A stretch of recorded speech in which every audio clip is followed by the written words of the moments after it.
Parang feeling ko kapag nandito ako sa daan na to, parang hindi maganda yung memories ko dito sa daan na to. Hold it. Oh, wow. I have an accent kasi English is just my second language. Good morning everyone! Welcome back to another day in the life of immigrant family here in the USA. So today guys ay lalabas lang po kami ni Mishi. Ay, ang balat ko. Ang kati ng mga pimples ko guys. Akala ko pag 30 ka na wala ka na dapat pimple. Pero grabe, hindi ko na mawari kung adjusting pa ba yung skin ko sa bagong medication ko or hindi talaga siya effective. I don't know. So, we'll see. So, ngayon guys, ay lalabas lang kami ni Mishi because I woke up early. Okay naman kanina. Kaso after ng breakfast namin, because today is Daddy's first day na out of work na siya. Wala na siyang work. So, 1 month po kami walang income. Walang pressure. Sabi niya magpapahinga lang daw today. Tapos, after ng breakfast, I was kinda, lazy na to get up and do stuff. So, parang inaantok na ako. So, I told Mishi, do you wanna go outside? Ayan. So, gusto naman mag-outside ni Mishi. Alam mo naman ito, laging go outside. Nakita ko, open na pala yung pinuntahan namin dati na Dollar Tree ni Mishi. Sabi, open na daw. Pero kung hindi pa open, diretso kaming Fleet Farm. So, we're gonna go right now. Let's go, guys! Buti na lang talaga at si Mishi ay medyo behaved na. But the thing is, naka-iPad siya. Ngayon, sige na lang. Basta mag-behave lang. Basta Pero nagiging okay naman na siya ngayon. One time guys. Akala ko nanonood pa siya. Wala na pala. Binaba na pala niya yung iPad. So siya mismo ang nagkakat sa sarili niya sa screen time niya. Siguro nagsasawa na rin siya na Miss Rachel yung lagi niyang pinapanood. Sombrero na lang ako eh. Kasi naaano ako sa pimples ko. Nagigigil ako. Ayoko namang mag-makeup para makapagpahinga din yung balat. Oh my gosh. Tapos ayokong lumabas ngayon kasi wala talaga naman akong appointment dapat eh. Kasi nga gusto ko yung mga appointments ko, diba? Sabi ko last time that I want it all in one day. Para minsanan yung paglabas. Kasi I'm a homebody guys. Pero ito lang kasing anak ko yung nagpapalabas sa akin ng bahay. Kasi you know naman, she wants to be outside. A day without labas-labas is, I don't know. It will make her grumpy. Everyday na kami nag-walking ngayon guys. Every after dinner, natid namin si Daddy sa labas. Nag-walking kami. Ay, nako. Tapos na rin siya ngayon. Hindi na siya nagre-reklamo dyan sa car seat. So, okay na. Okay na. Masaya na ako that I've trained her already. So, kahit dalawa kami ni Daddy dito sa harap na ngayon, it's okay.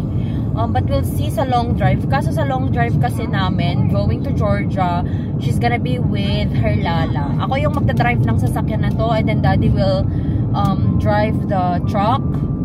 Tapos kasama niya sa likod si Lala niya. So, which is okay naman kasi it's a long drive talaga. Kaya tinawagan namin si mama ko na to join us guys. Parang feeling ko kapag nandito ako sa daan na to, parang hindi maganda yung memories ko dito sa daan na to. Parang na-anxious ako kasi hindi ako sanay noon na mag-drive pa dito, ganun. Tapos yung interstate, ang bilis. Pero hindi naman busy tong road na to.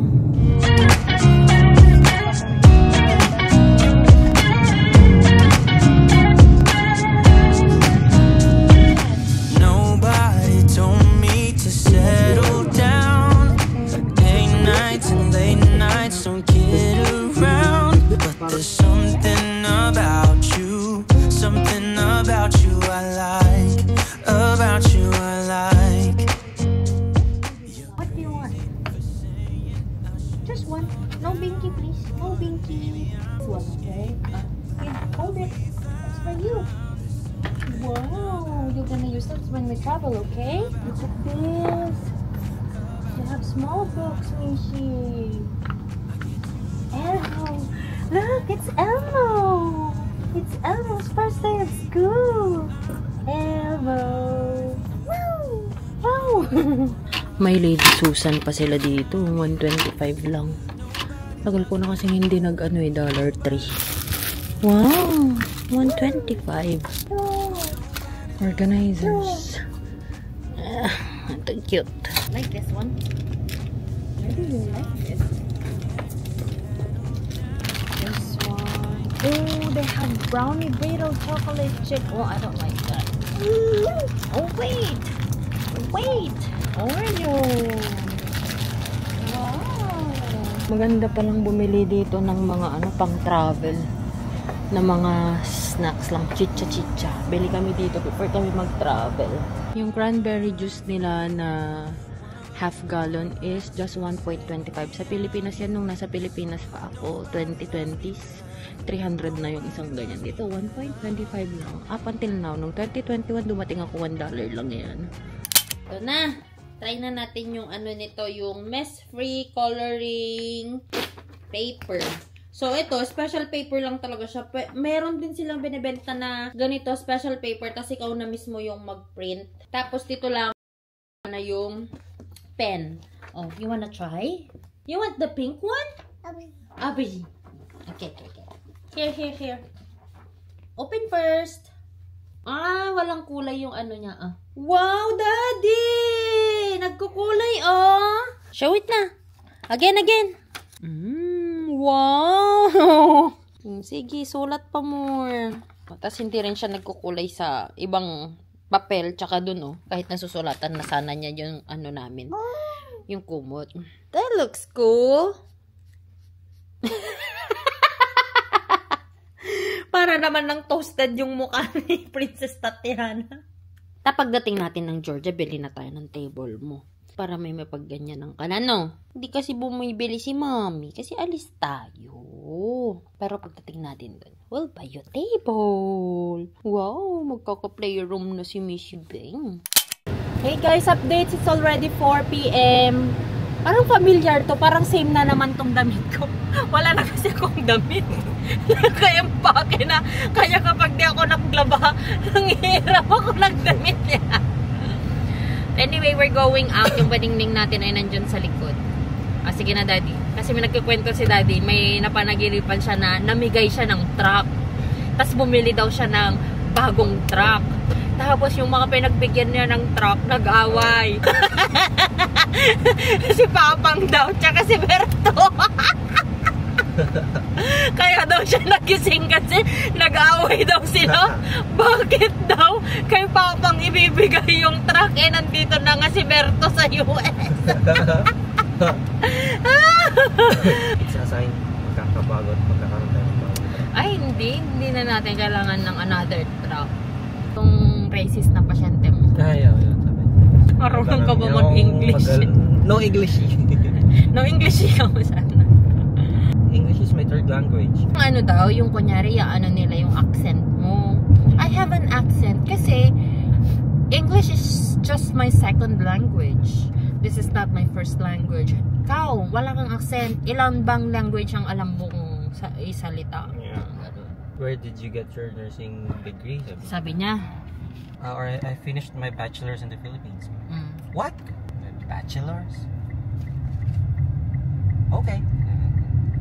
Kasi dito, hindi sila bachelors. Basta RN lang sila, ganun. Tapos 2 years lang associate. Tapos, alam mo ba na makakapag-doctorate ka na ang required lang is kailangan bachelors ka? Kaya yung iba, pinagsasabay nila yung bachelors nila tsaka doctorate degree nila. Kaya nung sinabi ko kay na, oh wow! So, pwede na pala akong mag-doctorate kasi sinabi niya na, oh, doctorate kan ko na kanya kasi nga daw, sabi ko, in the Philippines, before you even apply for doctorate, you must have your master's degree. So you need to be a bachelor's degree holder for you to get your master's, and then you need to have your master's for you to proceed with the doctorate. Wow, your education is really extensive daw. Don't tell me, nga mapangkabot ni CRNA school, basta. Or ag-NP ka, nga nakat. Tapos, kung nakat, no, adatig sponsor, kung nakat, why not? Okay, na. Kasi halos amin nga church nurse, may ka... Pero nag-usap kasi kami ni Dr. Veltri dati, nung buntis ako, sabi ko, it seems like, I feel like I wanna enroll to become NP, sabi ko. Sabi niya, kaslahan nga napig sa ti market ton iti NP kunana kasi halos lahat na pumupunta na sa NP. So mas mababa na yung market value ninyo instead sa mga nurses daw. Tsaka kapag nurse ka, mas madami kang option instead kapag NP ka. Kasi specialization ka, 'di ba? Kapag NP ka tapos mapupunta ka na lang doon. Unlike kapag nurse ka, madami kang pwede. Pag di mo specialization, hindi ka mas mahirapan kang i-apply. But it's your choice. It's 100,000 daw yung tuition fee in 2 years. Kikitain mo in ano sa Iowa in 1 year is 90,000 lang. Now stand up. This is what Daddy wants, Baningning. No standing please. No standing please. Later. We will wait for Daddy, okay? Oh no! You dropped your shoes. Pick it up. You dropped your shoes. Pick it up. Mahawa naman Baningning. You're sleeping na, huh? You dropped your shoes. You dropped your glove. Pick it up. Wow. Ay, sis. Nagpapakit ka na naman. That's the last one. Oh, good thing we found one. Cooler compartment inside, sabi niya. Oh, this one as well. Parang mas maganda to ah. Compared to. Let's wait for Daddy, and Daddy will choose from those. Oh no! No more! That's it! Yung batang wala sa plano o na bumili, siya na naman ang nakabili ng bola. Patugaw mo lang tagamin ng Daddy. Sit down, Mishi. Sit down.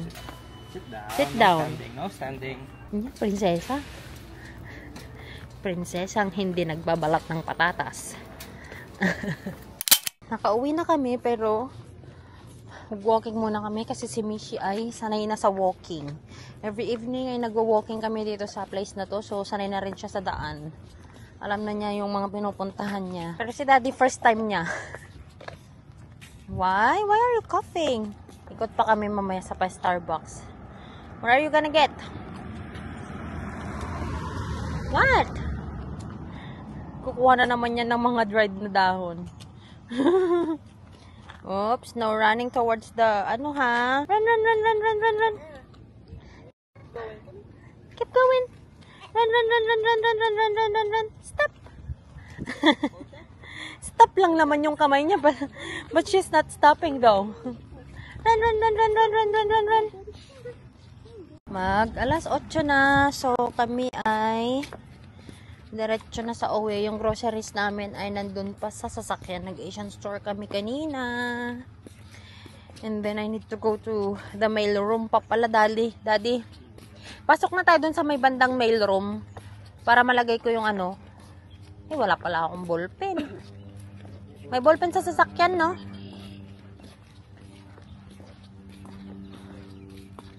Para malagay ko na yung letter. Ang ganda dito. Gandang maglakad-lakad. Malinis kasi yung ano daan. Tatakbo na naman. Saka punta. Where are you going? Let's go. Follow Daddy. Go. Matumba ka na eh.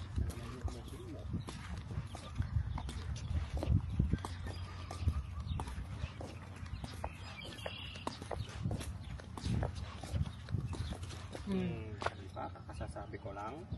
Si Daddy naman, nabitawan ka niya. Okay. Naalala ko tuloy yung kilala natin. Sabi niya, napupush ako ni Daddy ko. May kilala tayong bata na nagsabi na pinush daw siya ng daddy niya. Kahit hindi naman. Napupush ako anong daddy ko, kaya yung ano ko, siko ko naggasgas.